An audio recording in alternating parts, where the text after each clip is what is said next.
Hey, what's up, everyone? You're currently tuned into the TBD live stream here, or KCSB FM 91.9 in Santa Barbara, and NetNet Radio out of Tijuana. Just heard a live performance by Emma Palm with their project No Translation, live from their home in, I believe, Los Angeles. So, how have you been holding up during the quarantine? What have you been up to? Like, how have you adapted? How do you like virtual gigs? Everybody I have Uh, usually has like mixed responses and stuff. yeah, totally. I mean, quarantine.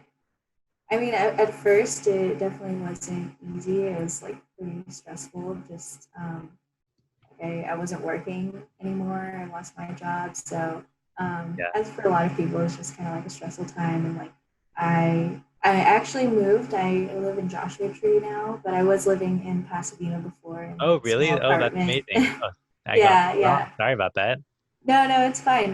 This was like a pretty recent thing in my life. So, but yeah, it was hard just like kind of being trapped in an apartment for a long time. Yeah. So, but I think with all of the kind of difficulties at the beginning, it's like turned into some good things for me. Like able to have more time to like work on some of the projects that I've been excited about doing and like with my music as well.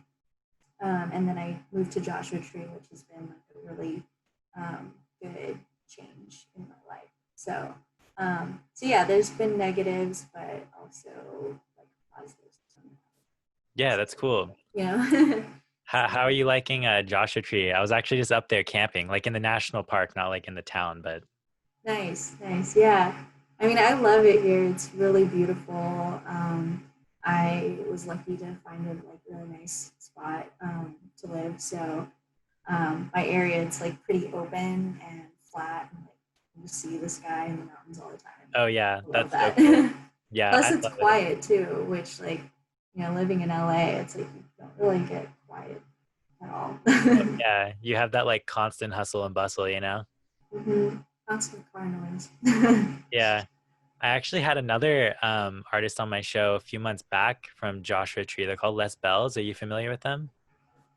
um, I think I know that name. I didn't know Yeah, they you should were check them out. They're from Joshua here. Tree as well. They're on like Cranky Records, another like I guess ambient label. But yeah, they're super cool too. I guess. Cool. Yeah. So you're saying, I guess, you're Joshua Tree based, right? I always like to ask this question because growing up, I feel like there wasn't much going on in terms of like a DIY scene from up here. Is there like any sort of like a DIY scene in like Joshua Tree? And if there is, like, how are you like navigating that? Mm. Well, since I moved here not that long ago and during quarantine, I feel like it's just kind of harder to meet people. Um, like, yeah, just given all the conditions in the world right now, it's just like harder to Oh, for sure. like meet new people. Um, but I have some friends that live here actually that are musicians, and through them I've met like other musicians local to the area. So, I mean, I feel like around here there's a variety of musicians, Yeah. of types of music and stuff. So, I don't really feel that connected to like a lot of my particular style, I guess. I don't know as many people, but I do have like a small group here of people that I can jam with, and I really enjoy that. So, um, yeah, there definitely is a lot of music out here. It's just harder to connect with, Yeah. like Harder to find connect. those people. Yeah. It's Yeah. harder to Yeah. find people nowadays. Yeah. I'm sure Yeah, we'll get, I guess, better once things go back to normal. Or not even saying that it's like not good, but I guess get easier, you know? So, yeah. I guess you lived in Pasadena or like I guess anywhere else that you may have been. Were you involved in like scenes elsewhere? Or Yeah, I would say that like, well, because I was living in a couple different places. I'm originally from California, but I bounced around a lot to a couple different countries, and so I was living in Taiwan for a while, and then in Montreal, Canada, and then Cologne, Germany. And when I was living in Montreal and Cologne, I I that was when I was kind of just starting to like get into making my own music.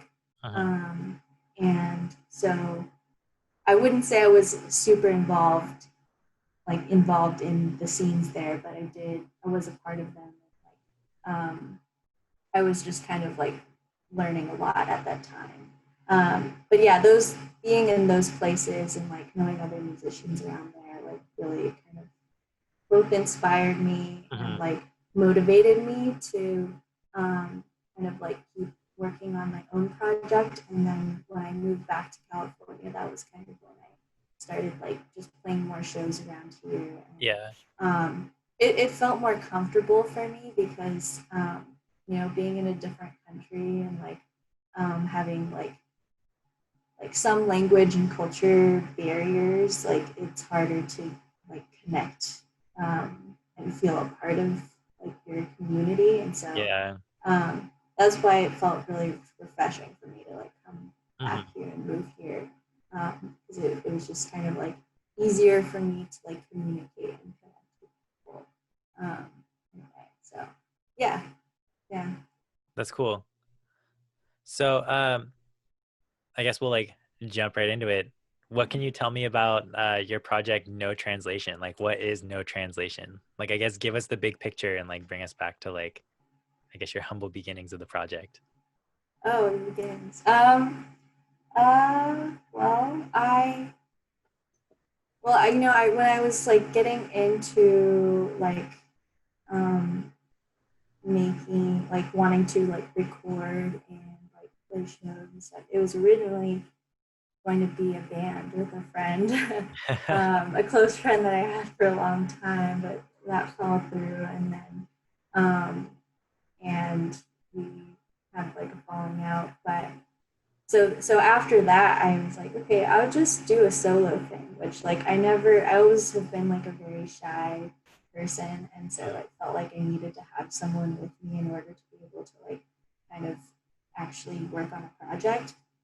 Um, but you know, after that, I was like, you know, I can do a lot of stuff on my own. Like, I don't necessarily like need to have other people involved. And so, yeah, I just kind of started like making and recording things, and um, I never kind of like felt like I was really like I just felt like I needed to keep like practicing, I guess, until like I knew some people in well, I was just kind of sharing my music with friends, and they were enjoying it and encouraging me. So Uh-huh. I met some people later in from Germany, and then I like lived there for a while and knew some people in Cologne, and um, I had some friends that were like starting a label and like heard one of my tracks and wanted me to put it on there. So yeah, after I had the opportunity to do that, I realized like I could keep like making stuff, and felt a little more like comfortable with sharing Yeah, what I that's was cool. making and more confident in it. And then I started playing, you know, shows in LA. And slowly, I'm still like slowly releasing stuff, Yeah. but it's kind of just like grown and like built up slowly over time. So So yeah. so I guess like the how like what was like the time frame for this? Was this like a while or was this like fairly recent or In a way, fairly recent. I think like I started like using no translation like in 2018, so like a little over 2 years ago, Mhm. like in the summer of 2018. So yeah, I think it's about 2 years that like no translation kind of started Yeah, working. Yeah. that's Um, yeah. what was the label on the project I get or like the record or whatever that you Oh put out yeah. with your friend in Germany. Um, it's cool. They're located in Germany, and it's Spa Recordings, Okay. SPA Recordings, and the first compilation they released was called "Safe Needing Attention," and they released it on like this USB stick with Oh, a that's sick. really cool. So yeah, yeah, it's a cool compilation. You should check it out. Yeah, yeah. That's sick. I'll have to check that out. So, I guess what experiences go into like no translation like now, I guess for like the stuff you're working on like currently? Or I guess just like um, general, like how do you channel your experiences into your music, I should say. um, yeah, well, okay, I'm working on something right now that's more specific, but in general, um, yeah, I think when I first started, translation, I was experimenting with like a lot of, or I was like learning a lot and teaching myself about synthesis. And 'cause I grew up playing piano and like I really like synth sounds, and I Yeah. wanted to like be able to play a keyboard. Mhm. Um, and so I was just experimenting and learning a lot about like sound at that time. Uh-huh. So that's definitely a big part of like the musical aspect of translation. But um, yeah, but I also like got really into field recording, and that kind of has been a big part of it as well. Yeah. Because I mean, I really love like traveling and exploring places, and aside from like living in a few different countries, I've also like traveled a lot and done other things, such as like working abroad or like volunteering, Uh-huh. just traveling. So um, when I did a lot of that, I wasn't as like I didn't really know I had this interest in like sound yet. So, Yeah. but when I like towards the end of my kind of like exploring around, that's when I started to get into it and recording more. And then, um, yeah, so now it's just like a regular thing I do, and I really um, love like I love like sound and Mhm. natural sounds, and sounds of like just different experiences. And Uh-huh. so um, experiences and interactions with either people or things or places. And so yeah, I like to incorporate that in my music as a way to kind of reflect and like recontextualize and like Yeah. remember in a way. So yeah, I just and I love like melodies and Hmm. harmonies. So I like kind of add that all in together. So yeah. So are you like always out with like a field recorder, just like I oh, wouldn't say always, because I honestly like to just use like my phone to record sometimes, because it's like I I don't know, it feels very like in the moment.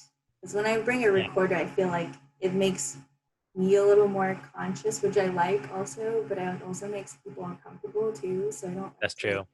I don't like to do it too, like in a uncomfortable way, I guess. But Yeah, I it almost just becomes kind of staged once you like whip out the recorder. yeah, exactly. So I mean, I like to use it, but I'm not always necessarily.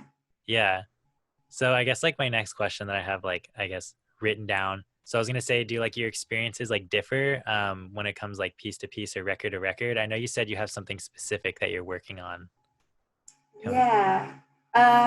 Well, I mean, I think well, I've been wanting to work on an album and since like last year, but I think um, a lot of times I'm just like with my life and like I'll record parts of Yeah, it, and that kind of becomes something I integrate in my music. But it's not always, it's never like anything planned. So so that varies. But with the next project that I'm working on, I have something specific, um, which I mean it involves my mom, and so it's kind of more like more about that in a way. uh-huh. Um, yeah, so yeah, I'm basically doing a lot of field recordings with my mom, but she lives in Taiwan. Oh, okay. So yeah, it's interesting. I want to share some of that soon, Yeah, but that's sick. something I'm currently working on. So how are you working on that with your mom? Is she kind of, I guess, recording stuff and like sending it to you, or are you like out there with her? Or... No, no. I haven't seen my mom in actually like almost 4 years. So it's been a long time since I've seen her, Yeah, and that's because she like moved to Taiwan. She used to live in America, and then she moved to Taiwan. Um, and she has a lot of like mental health issues. yeah, So we kind of have always had a bad relationship, actually. And but yeah, it's only been like recently, like within the past year or so, that our relationship has um, significantly improved. And um, one of the things that we kind of like connect on is that is like sound and music. uh-huh. Because as translations grown and I've made more music, I've like shared it with her. Um, it's been nice because she like really appreciates it and likes it a lot. And um, yeah, and I just shared with her like field recordings that I do, and like asked her if she wanted to do some. So, um, and she's been doing it, and I feel like she really enjoys the process of doing it too. Uh-huh. And it's been good because it's like she's struggled with like a lot of depression, um, and it actually like seems to be something positive for her that she Yeah, enjoys that's doing. really cool. So So it's yeah, almost become kind of like therapeutic for you both. yeah, That's amazing. totally. That's amazing. So I'm a big fan, I guess, of all your work and like performances and stuff that you've done. And I guess one of the projects that stuck out like most to me was like your music for postcards. What can you tell me about that? How did you come up with that concept? Oh, thank you. Yeah, that was kind of like during the beginning of quarantine, because I've been wanting to work on like a large, like as of right now I have just like EPs and stuff. Uh-huh. Uh, but I wanted to make an album for a while, but I was kind of just I guess creatively stuck. Yeah. But I wanted to like explore different sounds, and like I feel like when I'm making music, sometimes it's like easy to get kind of in a what's the word, like you're kind of doing the same Mm. things, and I wanted to like explore something new, but I kind of felt a little like curious. So part of it was that I wanted to have like a low um, pressure kind of way of like sharing and creating something, both musically and visually. Um, and I wanted something that was just kind of a different way of like really like interacting with music for both myself and for other people to Yeah. have like some type of physical um, like way of interacting with the music. Yeah. Um, That's super so cool. yeah, so it was kind of like a mix of all of those things that like inspired the project.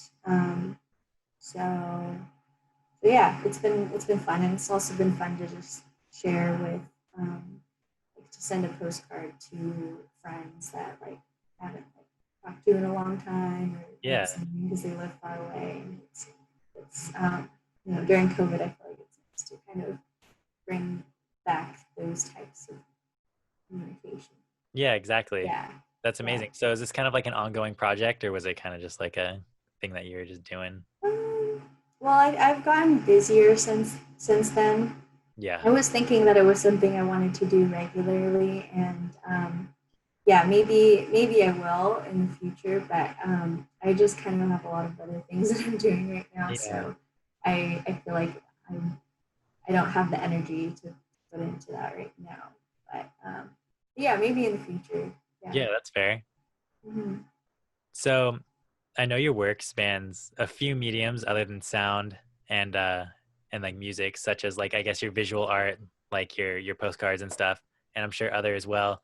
And now I guess you kind of took a dive into radio programming and curation. So I guess give me the rundown on your new radio project called Noise Pool.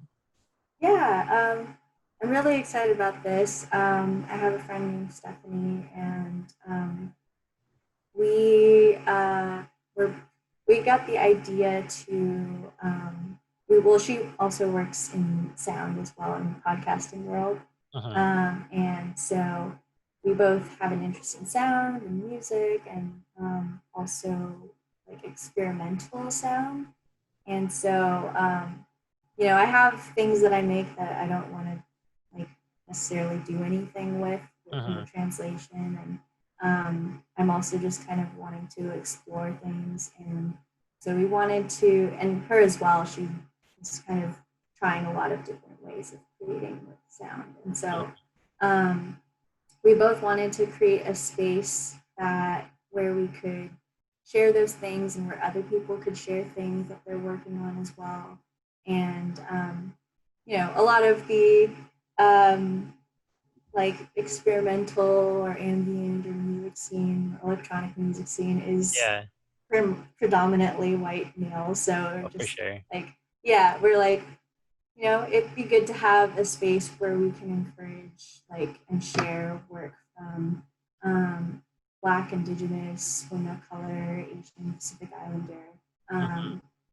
Um, so we wanted to have a space to be able to do that and create a community around that. Um, so yeah, and also a place where it's like you don't have to share anything very polished or Uh-huh.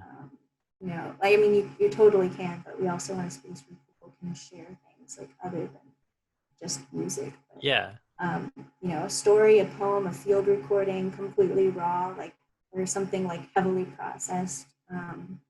Whatever anyone is experimenting with, we wanted a space where it could be like really free to do those kinds of things. So yeah, I'm very excited about it. And I'm excited to have the community of it grow. Yeah, that's super amazing. I love the concept of like your show. It's super cool, and I feel like it's like very important, you know.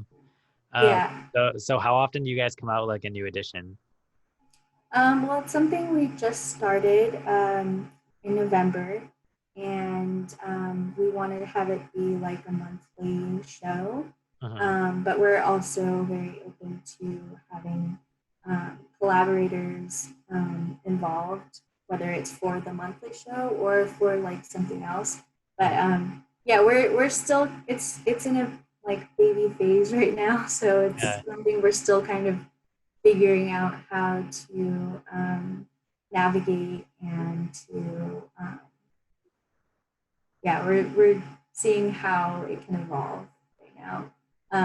But yeah, as of our current plan is to like have a once a month show.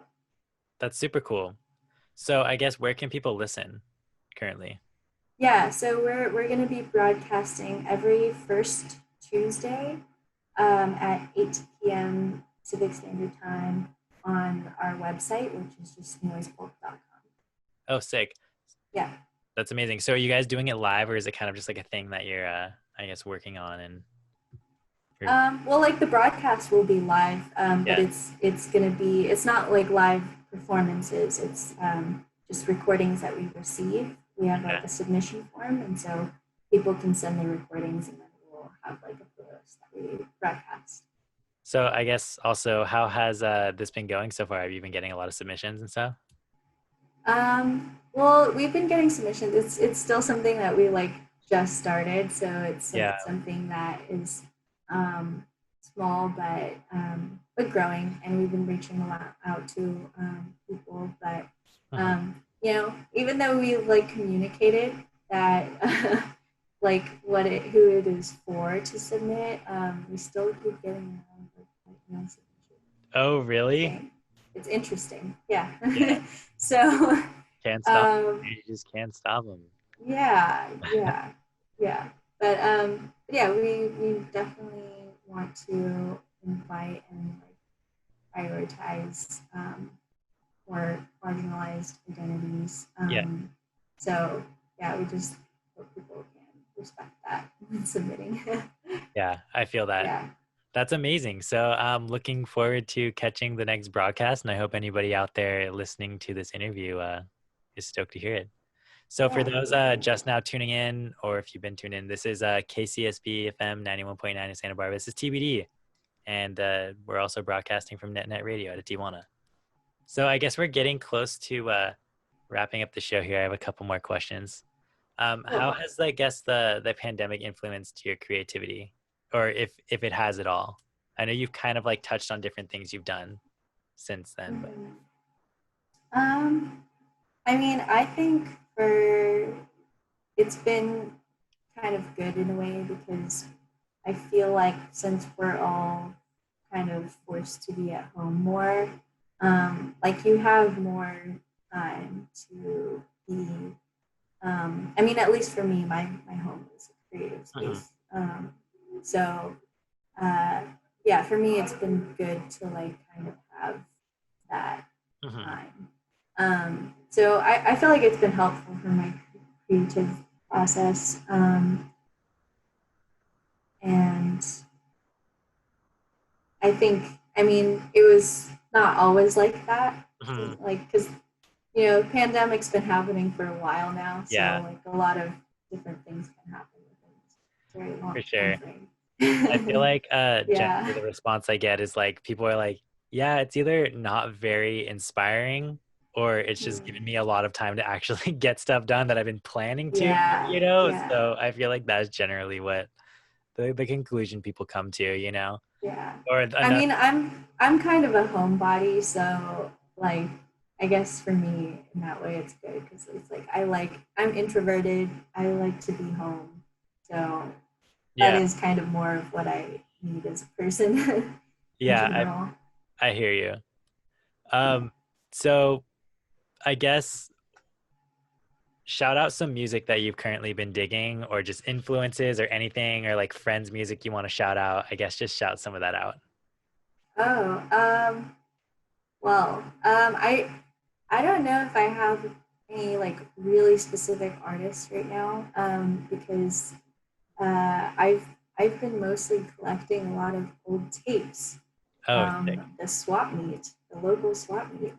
Oh, heck yeah. And it's been really fun to dig through those because I've been finding like just these old like Thai tapes, like with like Thai music, and Sick. um, like I found this tape of the Tang Dynasty music that I just love. So uh, yeah, I don't know. I've been having a lot of fun listening to random tapes that I find, some like old audiobooks. Um, yeah, that's kind of like the main thing I've been listening to lately is just finding different things that I wouldn't normally um, maybe like look up. Yeah. I've yeah, it's like I use Spotify, but I really don't like it lately because I just feel like it's not a good place to discover new, Yeah. Yeah. I hear you you. know? Yeah, for sure. Especially with all the stuff that's coming out, how like Spotify kind of just like mistreats its, the artists Yeah, that like try to, yeah. you know what I'm saying? Mm-hmm. Um, but yeah, I hear you on like finding tapes. Like that's always a lot of fun to just like pull a random tape from someplace that you find and just, I guess, Mm-hmm. listen to it or think of a way that you can use it. My Yeah. friends and I, whenever we would like sub shows at KCSB for a while, like when we were still like in the studio, um, Mm-hmm. we were just like making sound collages of like cassettes and just like random recordings that like we'd find and stuff. And Yeah. yeah, like one of the most like notable shows that we had that was like super fun was getting like these really old like warped tapes from like I guess of just like children's like audiobooks or whatever. And we Oh, play the nice. audiobooks and just like mess with the speed on like the tape deck. And then my friend would just be playing like some ambient sounds like in the control room. We'd like mic them up and stuff. And then just play a bunch of like all these other different sounds that we'd have too. But yeah, old tapes are just a lot of fun. Totally. And I guess just like Yeah. even discovering like I found so many just like I guess tapes from different countries that I'm just like, wow, I would have like never discovered this if I didn't just like dig through a random pile of like 50-cent tapes. Exactly. Exactly. Yeah. Yeah. Yeah. Much more like unexpected things that you can find that you would have had no idea existed even. Yeah, totally. Yeah. Mm-hmm. So I think that just about does it for the show. Did you have any last remarks you wanted to put into the airwaves and archives? Um, Or I um, guess where can people keep up with your own projects? oh, you can keep up with me at notranslation.com or I have an Instagram. No dash translation, or not no dash, no underscore translation underscore. Heck yeah. So there it is. With, Emma's No Translation Project. And yeah, check out their music if you haven't already. So, before you go, I actually have one more question that I like to ask everybody. And Oh, it's kind of a doozy. Are you ready for it? okay. So, a rat is going to jump into your mouth. Do you want the rat to go head first or butt first into your mouth, and why? Oh, wow. That sounds like a very unpleasant situation. Both options suck. I would say head first. Head first? Because having a tail doesn't sound pleasant. It does not sound pleasant, It right? sounds really like that's that's not. I don't want that. Yeah, yeah, I yeah. don't want either of it. Yeah, it's a bad situation altogether, you know? Yeah, yeah. Uh, my personal favorite, I guess, way to go about this scenario, my favorite answer I've ever gotten was to go the vegan route and to tame the rat and then put it under your hat and then you have a little ratatouille. I didn't think about that one, but Yeah, you never do. You know, you're always just like, oh my God, there's a rat. That's it. Like, you know, it's either, you know, it usually people like probably the most common answer I get is like people are like, I'll just bite down on it. And I'm just like, dude, why you gotta be violent? Like, why is that always everybody's I would just spit it out, exactly just spit force it it out, out. you know? So but anyways, I think that's all about all we have for the show today. So be sure to tune in to TBD on KCSB FM 91.9 in Santa Barbara every Sunday, 4 to 6 p.m. and NetNet Radio every Saturday, 8 to 10 p.m. Thanks again, Emma. It's been a lot of fun. Great. Thank you so much for having me. Yeah.